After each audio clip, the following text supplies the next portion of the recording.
Hi, welcome to Cypher 2024. I am with Prag of Synchron. Uh, Prag just finished his talk, and we are going to chat with him about what exactly his talk was about and what is Synchron doing around the AI space. Prag, welcome to Cypher 2024. Thank you.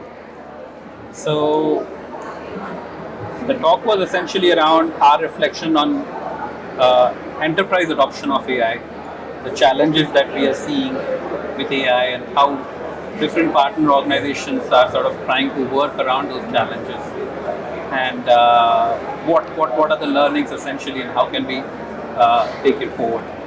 Got it. So, given there is so much of AI and hype and talk around AI and AI adoption, do you think there is a delay in enterprise adoption of AI? Yes, there is certainly a delay. As you probably saw in my talk, we talked about three categories of adoptions that we're seeing. People are still in that exploratory categories to a large extent. Roughly over 30% of the people are still in that, where they're experimenting with the technology, doing POCs, POVs, understanding what the tech can do for the enterprise. And there are many reasons for it. Obviously, when a new tech comes, it's essentially in the beginning a solution looking for a problem. People are still trying to get their head around the technology, and traditionally with large and complex organizations, they have their own policy and governance framework, which also makes it a bit difficult to get the new tech in. They are worried about their data privacy and safety, so on and so forth. Got it. So that's you believe those are the reasons. According to you, do you have an estimate of when can that start, or is still a wait and watch? No. I mean, there is obviously a vast array of different types of adopters, as is always the case.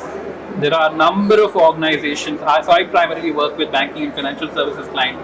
I don't think there is a bank out there that's not started adopting AI, although they may be in different stages, right?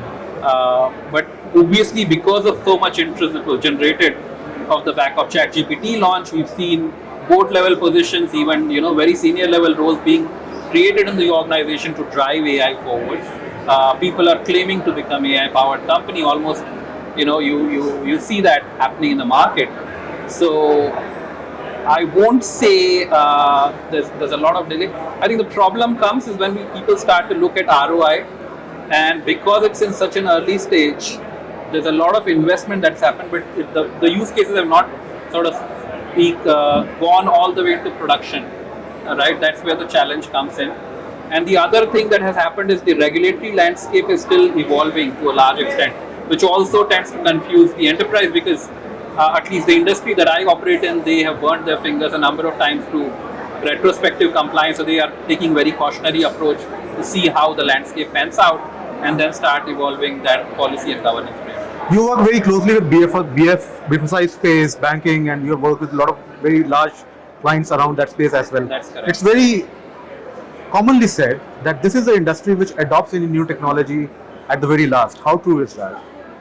I probably wouldn't completely subscribe to that view, although I understand that it's not probably the very forefront of technology adoption like some of the other verticals are. But still, I feel that financial services are still very good. So, for example, I can give you some examples, right? So, when GPT was still in evolution, Bloomberg kind of partnered with GPT, and then they launched Bloomberg GTP. The JP Morgan, Goldman Sachs, the world, right after the announcement of GPT, they had their own similar versions that were available. So, for example, I deal with investment banking clients quite often, and what some of these traders do is they offer tailor-made products to high net worth individuals. And a new trader, when they start in a bank, they have to go through extensive training. What I think some of the banks started doing is they offloaded all that knowledge base into a form of a system that equipped that front end guy to have those meaningful conversations to their customers selling products. So obviously there are a lot of use cases that we started seeing right off the bat early in 2020-23, which is quite soon, I think.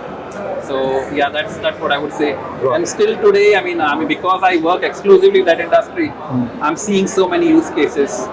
So for one of our insurance services provider, we are currently building a very scalable AI platform which is going to help them productionize a number of their AI applications. So yeah, a lot of traction in banking and financial services space.